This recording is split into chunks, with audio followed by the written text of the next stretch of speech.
The following program is paid for by Lifespan Wealth Management, providing financial advice since 1993. At Lifespan Wealth Management, the main thing they do is provide retirement planning and advice and manage their clients' investment accounts. If you're looking for a financial advisor, contact their office at 478-922-8100 to set up your complimentary consultation. Lifespan Wealth Management has offices in Macon and Warner Robins for your convenience, and you can learn more about them by visiting their website at retirerelax.com. While you're on the site, visit the special report section, which provides great financial education information on many different topics. You can also sign up to receive their digital feeds, which are short videos providing great information relevant to retirement, investing, and matters that affect your money. They also offer seminars to the community at no cost. If you're looking for a guest speaker for your church or civic organization, give them a call to discuss the topics you would like them to cover. Again, their contact number is 478-922-8100. Now, from the Macon studio of News Talk 940 WMAC, it's time for Your Money with Sherry Goss, Randy Goss, Jonathan Eisner, and Corey Albrecht.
Good morning, everybody. Good morning, guys. It is great to be here on this July 4th, the 250th birthday of this great nation.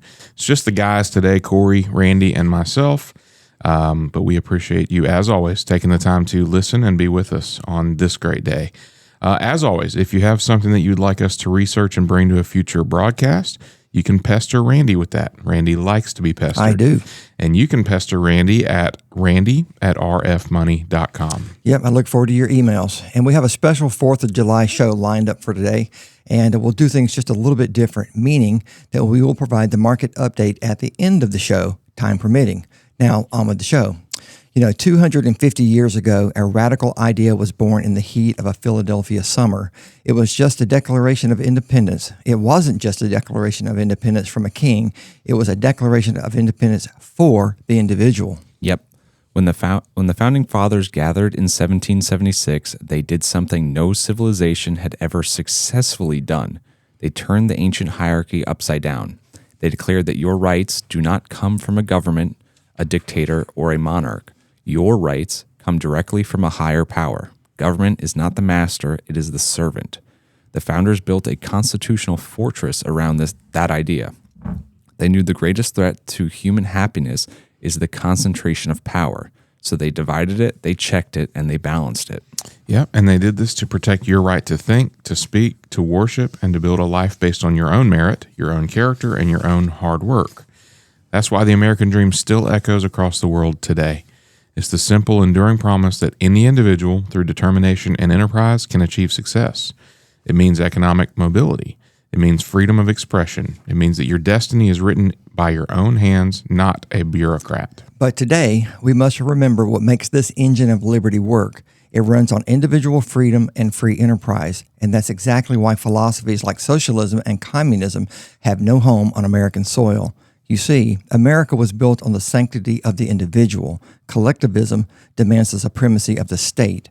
Where America offers choice, communism demands central planning. Where America rewards achievement, socialism penalizes success and kills incentive the incentive to innovate. Where America defines freedom as independence from the government, collectivism insists on the total dependence upon the government. And where America allows and encourages private property, collectivist ideologies want to abolish wealth and centralize control of production with the state. The American philosophy, socialism, and communism are oil and water, and they cannot mix. Agreed. Is America perfect? No. Have we as a nation done everything right? Nope. Maybe I am naive, but I think that we still believe in this nation. I still believe that it is a beacon on the hill, which is why so many still want to come here. Our system has lifted so many people out of poverty and still provides tremendous opportunity if one is willing. On this 4th of July, we aren't just celebrating a date on a calendar. We're celebrating the greatest experiment in human history, a nation of free people, self-governed, self-reliant, and bound together by the unshakable truth that liberty is worth protecting. Absolutely. So here's a very interesting bit of trivia on two of our founding fathers and the 4th of July. Let's go back to July 4th, 1826, 200 years ago today. The United States was celebrating its 50th anniversary as a nation, the Golden Jubilee. Parades filled the streets and bells ring across the country. But unbeknownst to most people, the last two giants of the American Revolution were lying on their deathbed, Thomas Jefferson and John Adams. 50 years earlier, these two men were the twin engines of independence. Adams was the roaring voice on the Congress floor, and Jefferson was the quiet genius who penned the Declaration. Together, they changed the world. But as we know, politics is a brutal business, and we have witnessed this brutality ourselves over the last several years. Over the years, a bitter rivalry tore their friendship apart. They had not spoken to each other for several decades. Yet in their old age, they did something remarkably American. They forgave each other. They started writing letters, healing their bond, and restoring a legendary friendship. By the summer of 1826, both men were fading fast. Medical history tells us they were hanging on to life by sheer willpower alone. They both had one final goal, to see the 50th anniversary of the nation that they had helped to build. And at noon on the 4th of July, at his home in Virginia, Thomas Jefferson took his final breath. His very last words were a whisper asking, "Is it the 4th?" 600 miles away in Massachusetts, John Adams was slipping away too. He didn't know his old friend had just died a few hours earlier. As the sun began to set on Independence Day, Adams opened his eyes one last time and uttered his famous final words, "Thomas Jefferson lives." When the news swept across the country that both men had died on the exact same day, which was the 50th anniversary of freedom, Americans didn't mourn. They were awestruck. They saw it as a divine sign, a sign that while the architects of freedom would eventually pass away, the golden dream of individual liberty that they created was meant to live forever. As you celebrate with your family this week, remember the bond of those two founders and the enduring dream that they left behind. From our airwaves to your home, happy 4th of July, everybody. Happy 4th. All right, now we're going to highlight examples of what makes America great. These are but a few of the companies that were built by strong-willed people who had a vision, the willpower, and the fortitude to create something special. And in a lot of cases, I'm sure they never imagined the behemoths that they are today. These companies, all of which you've heard of, that were started from the ground up right here in America. So let's start with HP, Hewlett-Packard. I own at least 10 of their products, and they have long been known as a reliable brand for personal computers. Bill Hewlett and David Packard started the company in 1939, decades before the Americans worked on PCs. As a matter of fact, the first programmable digital computer was not completed until 1945, and not by them. Hewlett and Packard met while studying electrical engineering at Stanford University, and in 1939, they started building Depression-era tech gear in Palo Alto, California, in a garage with barely $500 in capital. To start, they created an oscillator to test ground equipment, and then the Walt Disney Company bought 8 of them to prep their movie theaters for their classical music film Fantasia. During World War II, the young company collaborated with the Naval Research Laboratory to craft counter-radar technology and artillery shell detonators. In 1950, HP introduced high-speed frequency counters, technology that helped FM radio stations and television broadcasters set their signal frequencies. Then, in 1957, they went public, and the shares sold for just $16 apiece. And a string of complex but consequential inventions followed, including the atomic clock in 1964. And I think we've all heard of that. capable of synchronizing time within a millionth of a second. And then they created light-emitting diodes in 1966. And that's a technology better known as the LED. And in the late 1960s and early 70s, HP rolled out pioneering desktops and pocket calculators, and I own those too, just a newer model. And then in 1980, HP introduced its first personal computer. The company's early PCs met with failure, largely because of incompatibility with the dominant IBM PC. But Hewlett-Packard did much better with computer printers. In 1980, the HP LaserJet became the most popular laser printer in the country. And in 1994, HP built the first all-in-one office device capable of printing, faxing, and copying. Hewlett-Packard's computer business eventually rebounded, and in 1997, HP joined the elite Dow Jones Index. In 2015, the old HP technically ceased to exist, and the company split into two, HP Inc. for PCs and printers, and Hewlett-Packard Enterprises for business services. And in 2007, the Palo Alto garage, where they had started, was listed on the National Register of Historic Places as the birthplace of Silicon Valley. That's a great one. I love starting these off with that story. That's very cool because nobody would ever know any of this stuff. I mean, everybody knows about Jeff Bezos, who we'll talk about, Mark Zuckerberg, who we'll talk about, but Hewlett-Packard starting in 1939 by a couple guys. Before computers were ever... And that wasn't even their main business. That's right. And we all think of them as computers. Right. So. A very cool story. Next up, with only $100, Seattle teenagers Jim Casey and Claude Ryan started American Messenger Company in 1907. This is another cool one. Delivering messages on foot and by bike. By 1919, the company had changed its name to United Parcel Service, was making deliveries outside of Seattle, and had painted its delivery cars in the iconic brown that it is known for today. You know, until we prepped for the show, I had no idea that UPS started that long ago. Same here.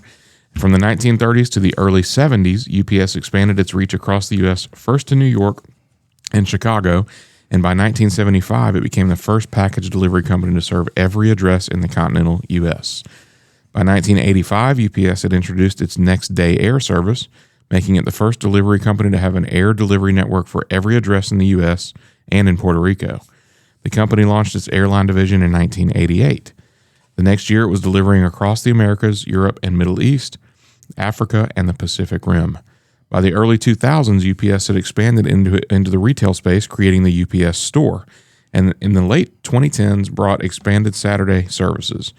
Since 2020, UPS has become more than just a delivery company, but is rapidly expanding into the global healthcare logistics industry. In addition to being one of the companies that initially connected the United States from coast to coast, UPS is one of the largest employers of unionized workers across the country. You know, it's that innovation and entrepreneurial spirit that's doing all this. That's the theme you're going to hear throughout the show. That's right. Now for the story of a fast food giant. Though McDonald's was founded in 1940 as a drive-in restaurant with car hops as waitresses, it was the 1948 reinvention as a walk-up self-service restaurant selling 15-cent hamburgers that would turn McDonald's into a fast food icon. The emphasis was on fast, cheap food. Founding brothers Richard and Maurice McDonald already had established several franchises when milkshake mixer salesman Ray Kroc was introduced to McDonald's and decided to open a franchise. With the goal of expanding nationwide, an origin story later depicted in the movie The Founder, Kroc would later buy the McDonald's name and concept from the brothers and continue its transformation into a global fast food empire. Phenomenal. Known for its golden arches, Ronald McDonald mascot, and Big Macs, the chain has come to epitomize the fast food industry. It has continued to innovate, introducing drive-through service, self-service kiosks, and mobile ordering. The vast majority of chains, more than 40,000 restaurants, are franchised, and more than 2 million people work in McDonald's restaurants worldwide. McDonald's was instrumental in opening the first Ronald McDonald House in Philadelphia. The houses offer free lodging and meals to families of children undergoing treatment at nearby hospitals.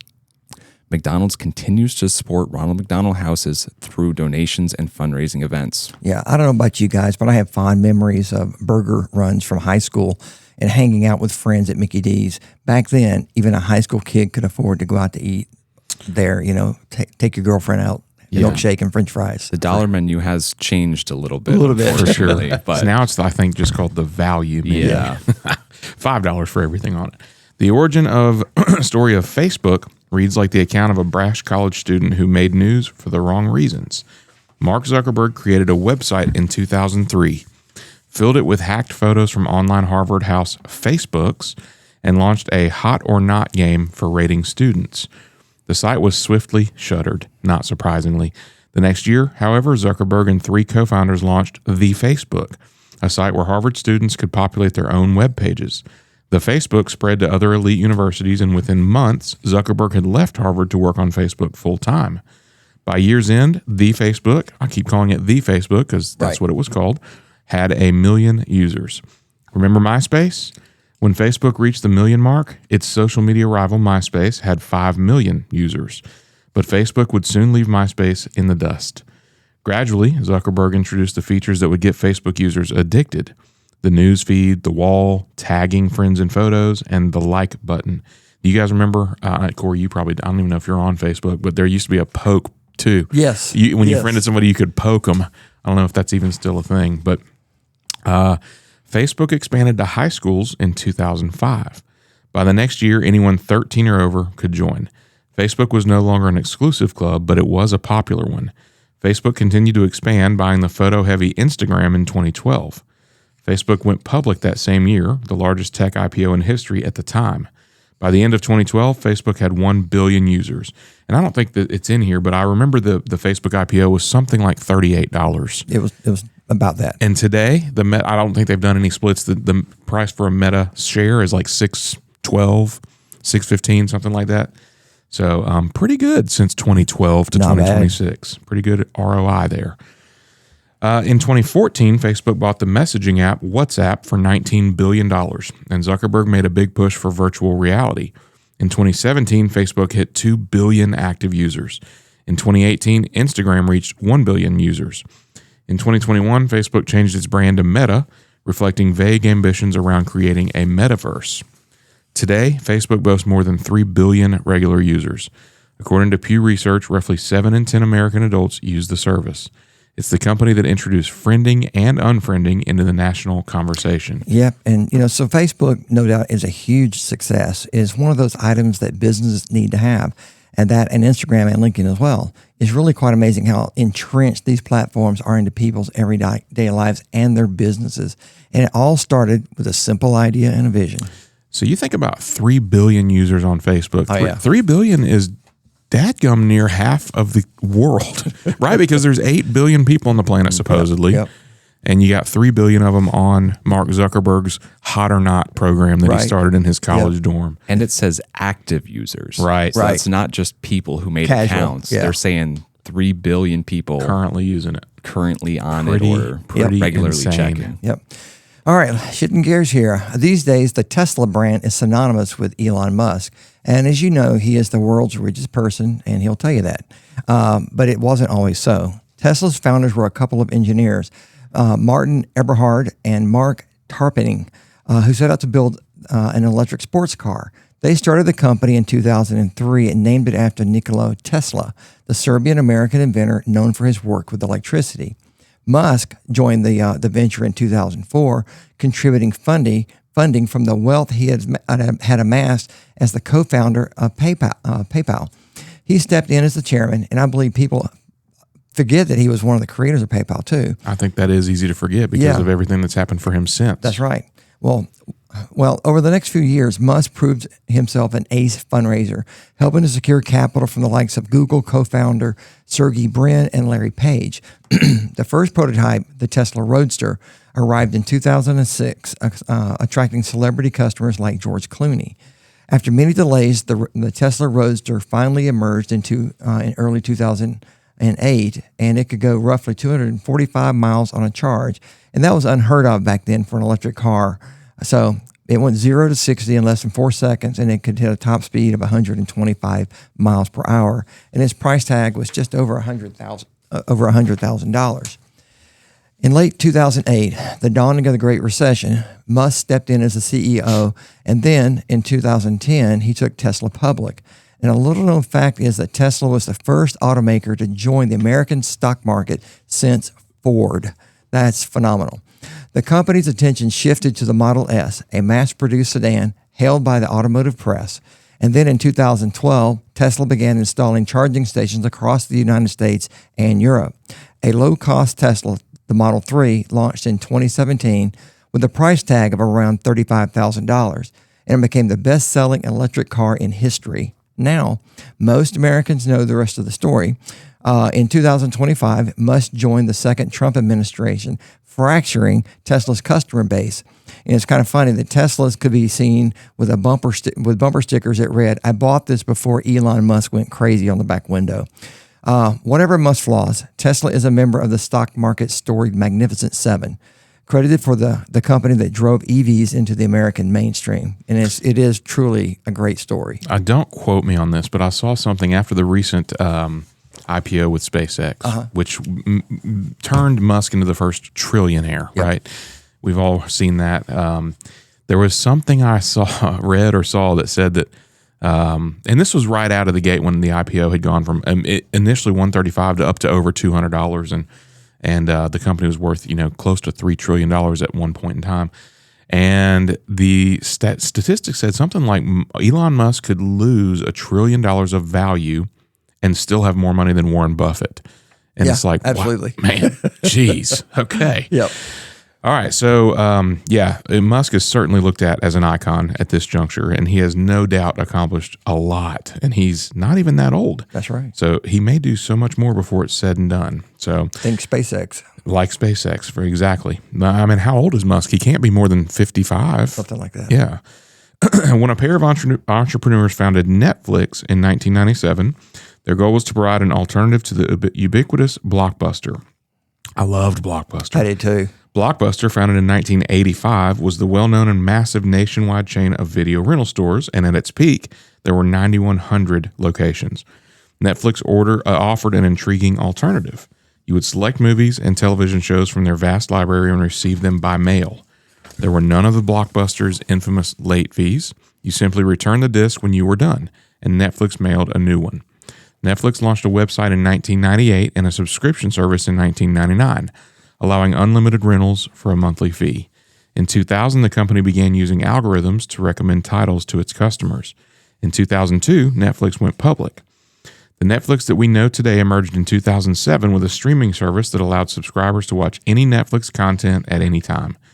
Those familiar red Netflix envelopes became fewer and fewer, and the last ones, this was surprising to me, the last ones were shipped out in 2023.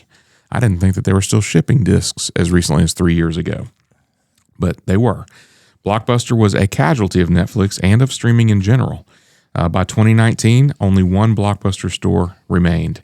In 2013, Netflix rolled out original content, ushering in a structural change in the television and film industry. Over the years, producers increasingly pitched their projects to streaming services rather than to traditional studios. Big Netflix series include The Crown, Stranger Things, and Squid Game. Netflix once dominated the streaming industry with a 68% market share in 2010.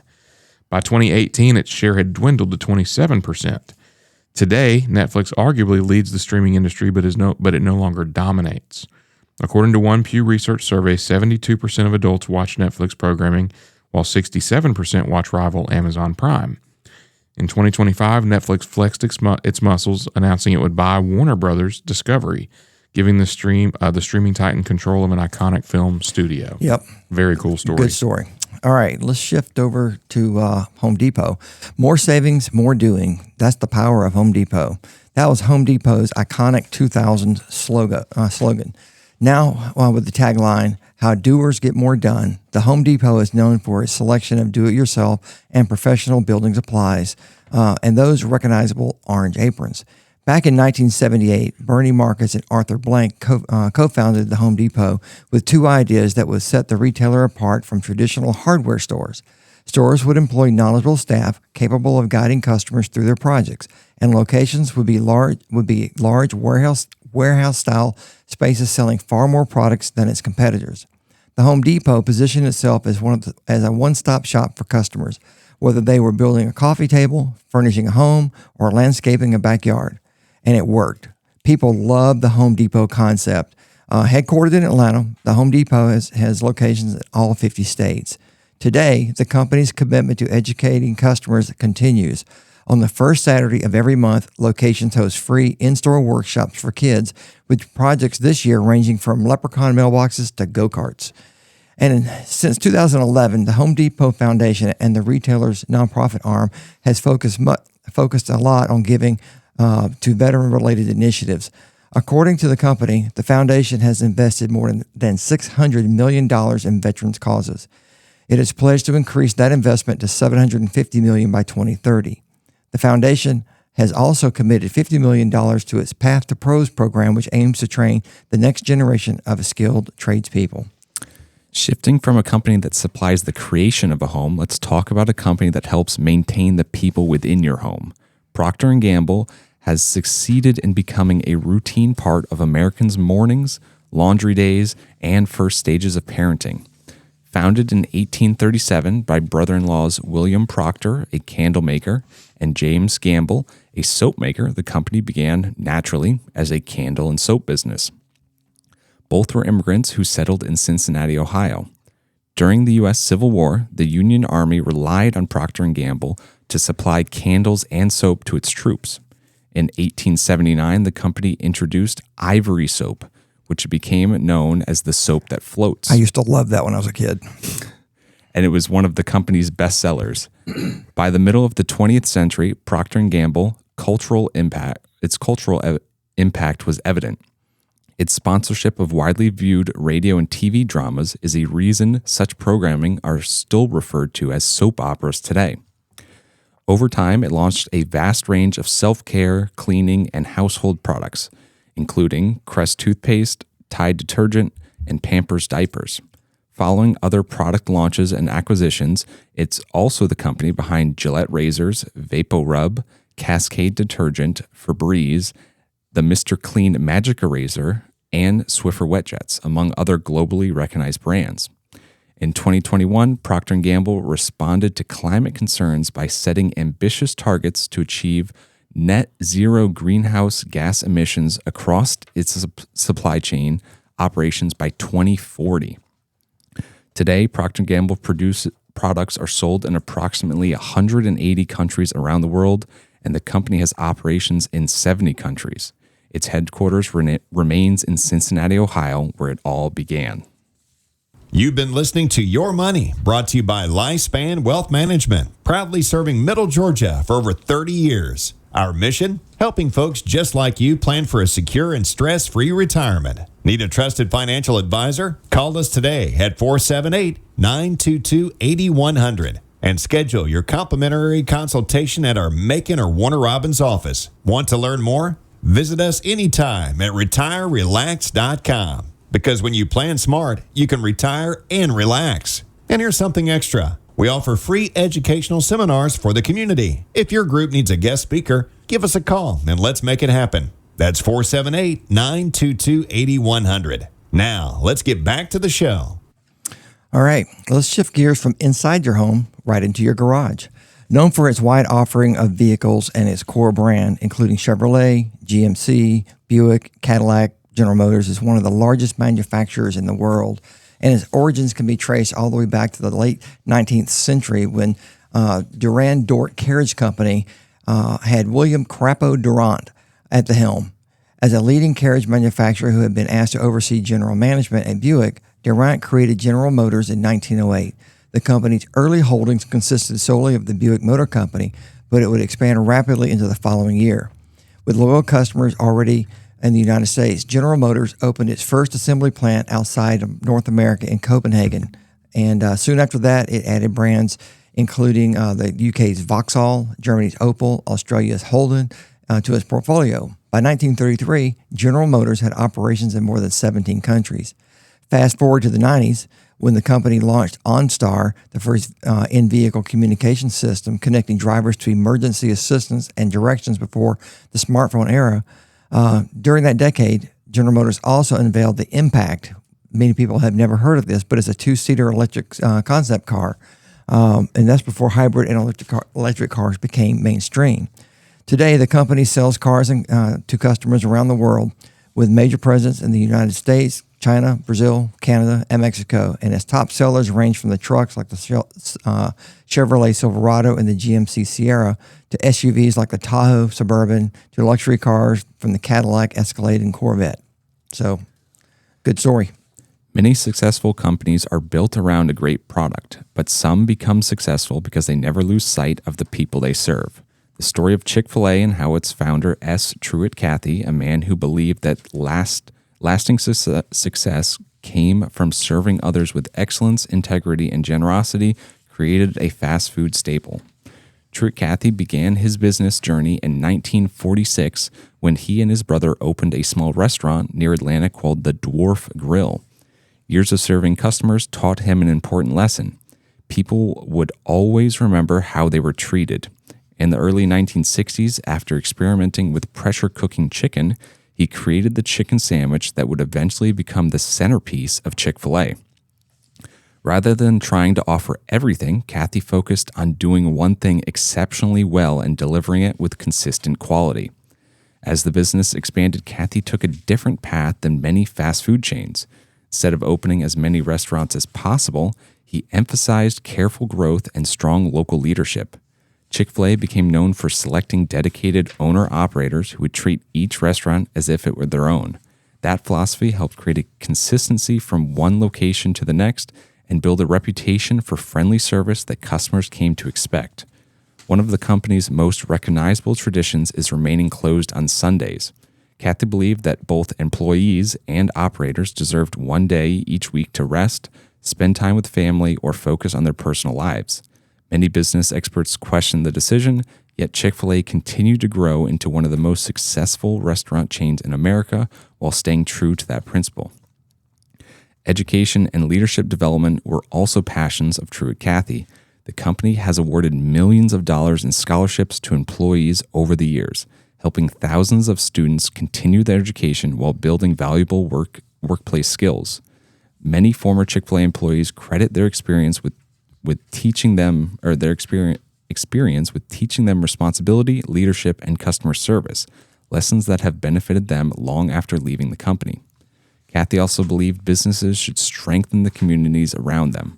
Local Chick-fil-A restaurants regularly partner with schools, youth organizations, food banks, and charities while stepping up during natural disasters and community emergencies to provide meals and support.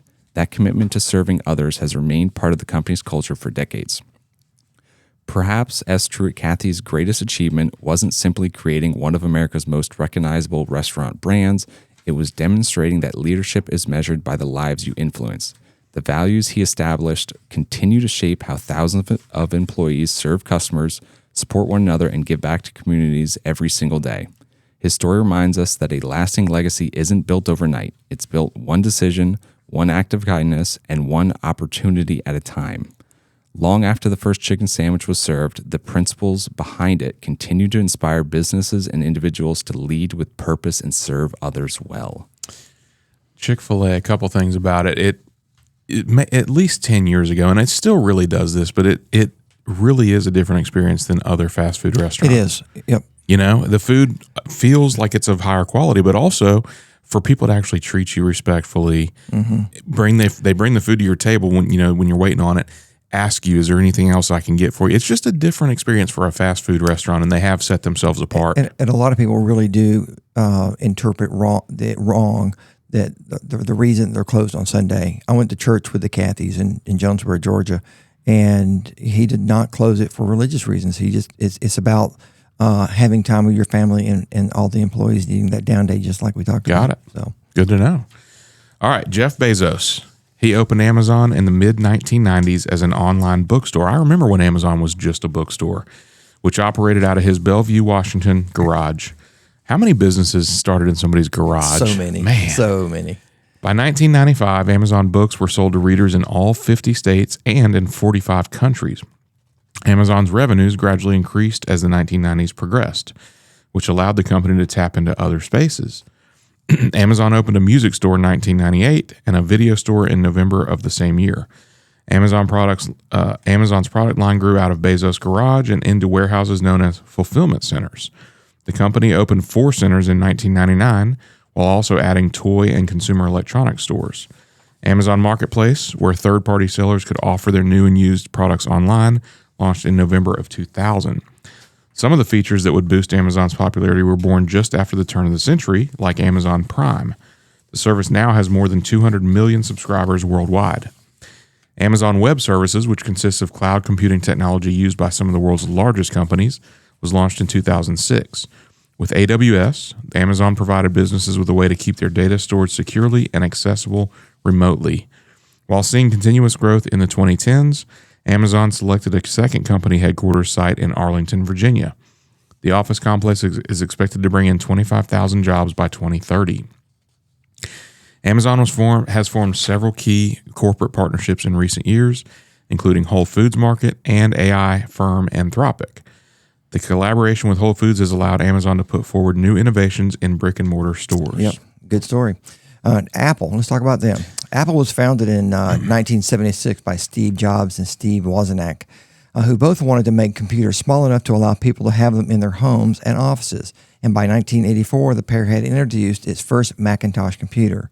Following Jobs' departure from Apple in 1985, Apple continued developing Macintosh computers and posted its highest profits yet in 1990 before it began to decline, facing competition from Microsoft. Apple, in need of an operating system, bought out Next Software, a company founded by Jobs after he left in 1997. Jobs, serving as the interim chief operating officer for Apple, accepted an aid package from Microsoft,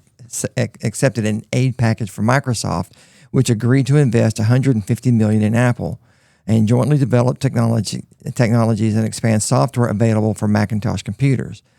The 2000s marked a period of growth for Apple. They launched the Mac OS X operating system, iTunes, and the iPad, and opened the first retail stores. In 2007, Apple announced the iPhone, which now is considered one of the most significant developments. In a news release, Jobs described the iPhone as revolutionary and a magical product, and that's 5 years ahead of other mobile phones. 10 years after the announcement, Time said the iPhone had laid the foundation for the modern smartphone. Following Jobs' resignation and death in 2011, the company continued announcing new products under Tim Cook, who is named CEO. Under Cook's direction, Apple was transformed from a $350 billion tech darling into the massive $4 trillion global powerhouse that we know today. His vision and determination to make something better was on full display. Although he was not the founder of Apple, his name is cemented in history for his masterful logistics, financial discipline, and ecosystem expansion of Apple. Although he is, in essence, he works for a board of directors, he displayed that entrepreneurial spirit as if he owned the company. So I'm glad these two were together, Amazon and then Apple, right on the heels of each other, because in my lifetime, those are the two most, probably of this whole show, those are the two ones that I can tangibly attest. I can attest the growth and the way these two companies changed the world as we knew it. Yep. You rewind 30 years to 1996, before Amazon and certainly before the iPhone, where it's like, oh, we need laundry detergent or we need X. You had to get in your car and go to the store and go up and down the aisles and battle other customers. And now you can sit on your couch on your iPhone, and get on Amazon and purchase almost literally anything under the sun. And it's going to be on your, and I do too. And it's going to be on your doorstep 2 days later. Absolutely. It's just unbelievable. And we take it, I don't know if take it for granted is the right word, but it's just kind of the norm now. It's changed our life. And you rewind 30 years ago, it was very, very different. Or even 20 years ago, really, it was very different. Next up, Dr. John S. Pemberton, an Atlanta pharmacist, didn't know in 1886 that his newly created caramel-colored syrup mixed with carbonated water would revolutionize the beverage industry and change the way the world drinks. Since then, the Atlanta-based company has become a global brand, expanding beyond soft drinks. The company has more than 200 brands worldwide, including sports drinks, alcoholic beverages, bottled water, and breakfast juice. With its 1960 purchase of Minute Maid, in 2019, the pop giant entered the coffee market with the purchase of Costa Limited. Pemberton originally created his elixir as a medical tonic. Earlier versions contained cocoa leaf extract, which contains small amounts of cocaine. according to Britannia Money. The cocaine was removed from Coca-Cola's formula in about 1929. Its famous script logo and its name came from Pemberton's bookkeeper, Frank Robinson. It was originally sold as a fountain drink. The idea to bottle it came from two Tennessee lawyers who in 1899 wanted to capitalize on its popularity. Its iconic contoured bottle was inspired by the elongated shape of the cocoa bean, which has long vertical striations. The first Coca-Cola bottle went into production in 1916. The shape garnered many nicknames, including the Mae West bottle after the famous actress's figure. The bottle became an iconic piece of Americana, but the company couldn't escape the 1980s Cola Wars, the Pepsi Challenge, which gave Coca-Cola a run for its money. Part of the problem was with the success of the Pepsi Challenge was that Coke had fallen into a malice as a brand, says David Grazing, author of I'd Like the World to Buy a Coke, The Life and Leadership of Robert Goizueta, in a History.com article. People in love with the notion of Coca-Cola, but they weren't necessarily drinking Coca-Cola. Coca-Cola responded in April 1985 by changing its original formula. It didn't go over well with the customer. Less than 3 months later, the Coca-Cola company returned with the original formula, dubbed Coke Classic. Funny story about this was that the chain, they did a blind test and the participants preferred the taste of the new recipe more than Classic, but the idea that it had been changed was more important than the actual flavor. Right. Coca-Cola holds approximately 40% of the global non-alcoholic beverage market. Its most popular drink remains Coca-Cola Classic, according to investing.com. So just like its 1991 campaign, you can't beat the real thing. Great slogan.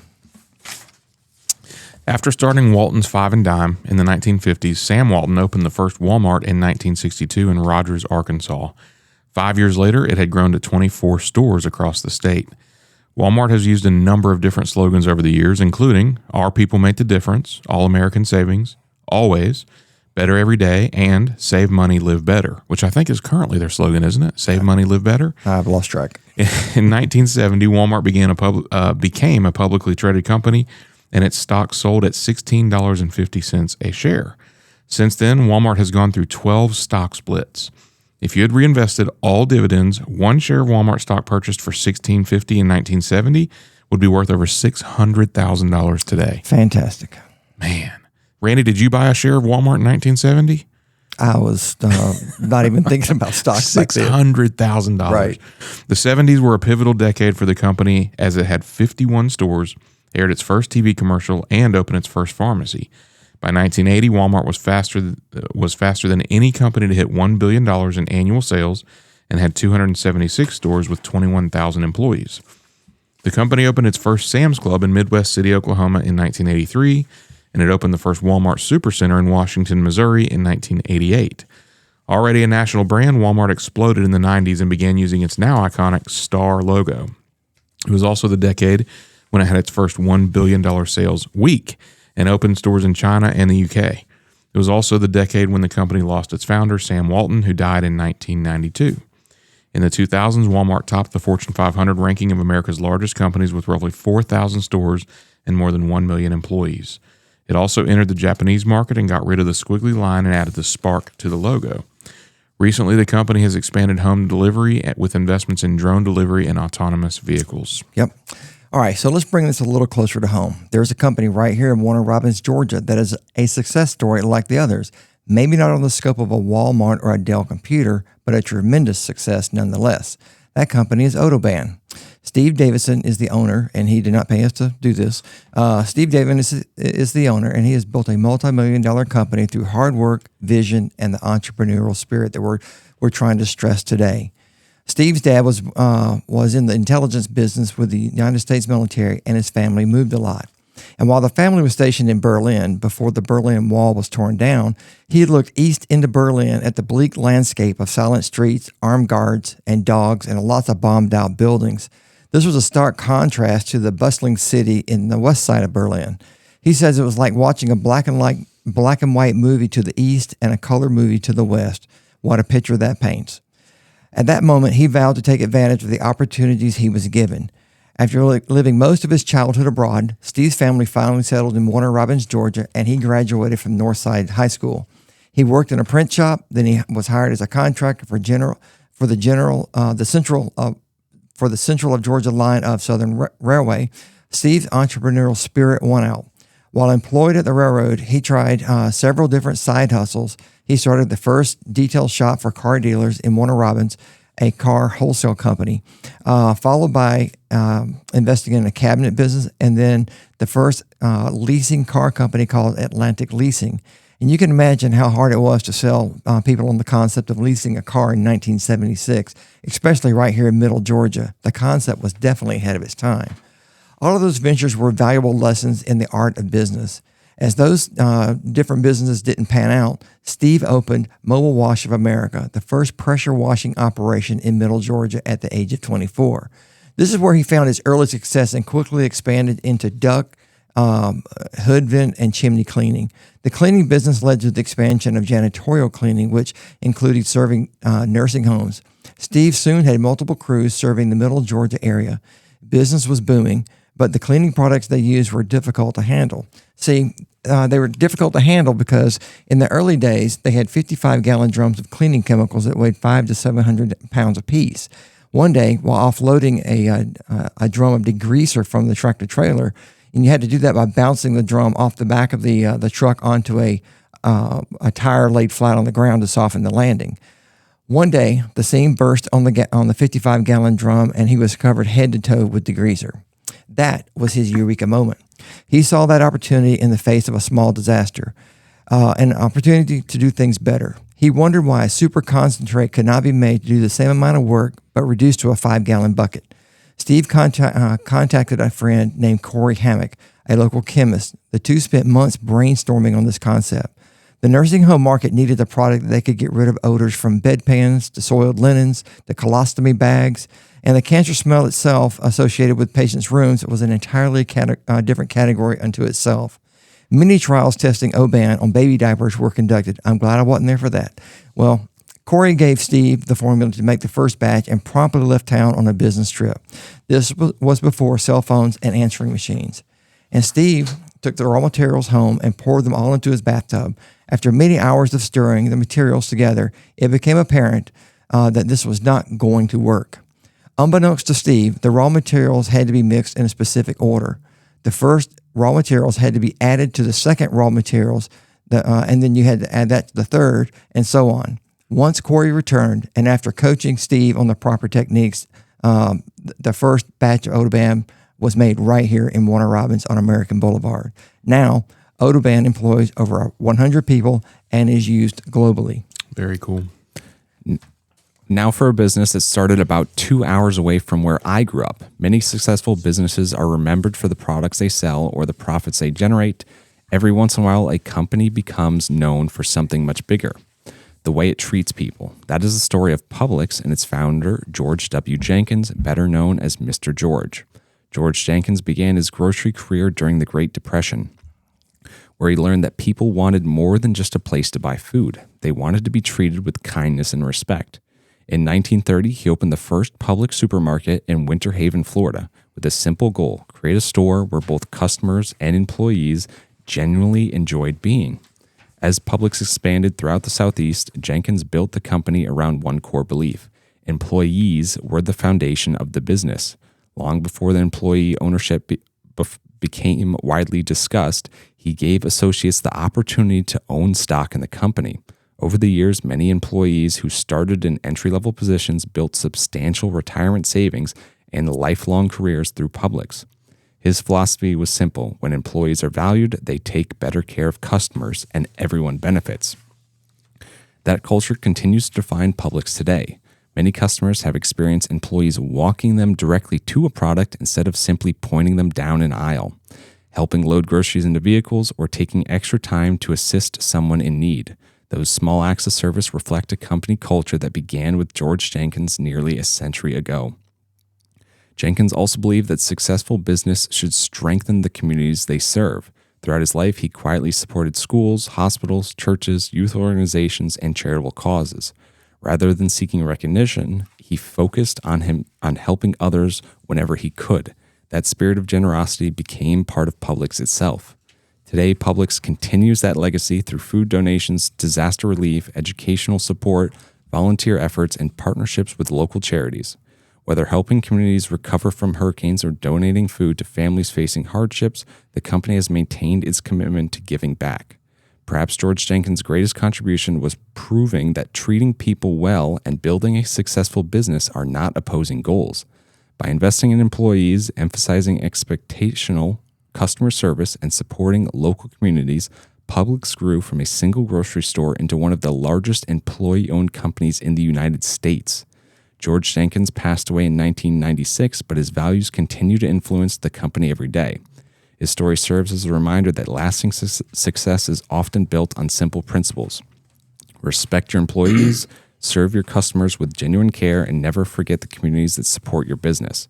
While many companies are measured by their financial success, the legacy of George Jenkins shows that a business can also be measured by opportunities it creates, people it serves, and the positive impact it leaves behind. Nearly a century after opening its first store, his vision continues to benefit employees, customers, and the communities across the Southeast. Good story. These are but a few of the great companies that are just great success stories. There were many, many more that we could probably have done a 3-hour show and still probably not covered them in a satisfactory manner. America has a rich history of people who possess that entrepreneurial spirit. These companies have one thing in common. They employ a lot of people. I did a tally of just Walmart, Coca-Cola, Meta, Tesla, GM, and found that these 5 enterprises employ a whopping 4.575 million people. Walmart alone employs 2.1 million. Coca-Cola, almost 66,000 people. Meta, almost 80. Tesla, 135,000. General Motors, 156,000. Not only have they brought us products that we like to use and have made our life simpler and more enjoyable, they provide the opportunity to work and earn a living. Each of the entrepreneurs that succeeded did not get there just by coming up with a great idea. It took lots of work, determination, and a few hard knocks along the way until they, like Mr. Davidson, had that eureka moment and the pieces all suddenly fit together. Yeah, Zuckerberg could have given up when his first website was, shut down, but he didn't. For each of those entrepreneurs that succeeded, many others failed. We all probably know someone who had a good idea, but it just never took off, or they did not have the financial backing to get it off the ground. The reason doesn't matter. The point is that we live in a country that allows us the opportunity to work hard, build something, and reap the rewards from those efforts. And sometimes that can take decades to materialize. But that opportunity is what sets us apart from so many other countries. No, we're not perfect as a nation. None of us are. But some want to shred our Declaration of Independence for a new form of government. Well, it's not so new, and we know what it is. But don't let anyone ever tell you that what we have here in the United States is not special. That great experiment is still worth the effort. Yep. Now, let's jump back to Thomas Jefferson and John Adams, the 2 men who blazed the trails that became America. They, for whatever reason, and their reasons don't really matter, became rivals after being friends. Decades passed, but they finally buried that hatchet and not in each other's head. So, on this 4th of July, we hope that you find peace in your home and maybe you can reconnect with old friends or maybe an old family member that you should have reconnected with a long time ago. Life's too short. Anyway, from our house to yours, from all of us at Lifespan Wealth Management, we wish you a great 4th of July celebration. Be safe out there, and we will catch you next week.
Thanks for listening to Your Money, produced by Lifespan Wealth Management. As financial advisors, the main thing they do is provide retirement planning and advice and manage their clients' investment accounts. If you're looking for a financial advisor, please contact their office at 478-922-8100 to set up your complimentary consultation. You can learn more about them by visiting their website, retirerelax.com. And if you have a question or a topic that you would like them to cover in next week's broadcast, you can email Randy at rfmoney.com. They look forward to connecting with you next week.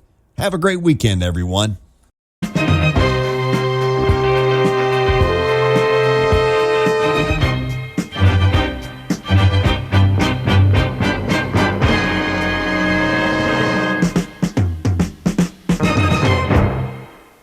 Securities and investment advisory services offered through Osaic Wealth Incorporated, member FINRA SIPC. Osaic Wealth is separately owned, and other entities and or marketing names, products, or services referenced here are independent of Osaic Wealth.